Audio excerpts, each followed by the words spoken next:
అయోధ్య నగరం పాడుకోట్లాడుతుంది. ఇక లేదు, అయ్యో మనం ఏమనుకున్నాం,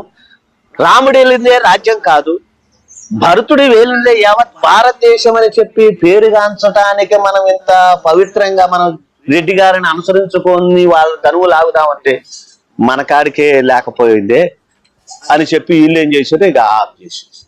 ఆఫ్ చేసే వరకల్లా తినటానికి అన్నం లేక, కట్ట వస్త్రం లేక, నిలవటానికి నీడ కూడా లేకుండా అయిపోయే వరకల్లా అన్నమో శ్రీరామచంద్రని మన ఒక రెడ్డి గారి ఇళ్ళ కూర్చుండు భోజనానికి సూర్యుడి గిద్దడి బియ్యం ఇయ్యండి అని వచ్చినప్పుడు ఎవ్వరు ఇవ్వలేదు. ఆ దేవతనమాదేవి దేవుడు బచ్చిరెడ్డి భార్య దేవతనమాదేవి, నాయనలారా రండి మా ఇంటికి రండి, భోజనం పెడతాను, భోజనం చేసి పోదురు కానీ రండి అని చెప్పి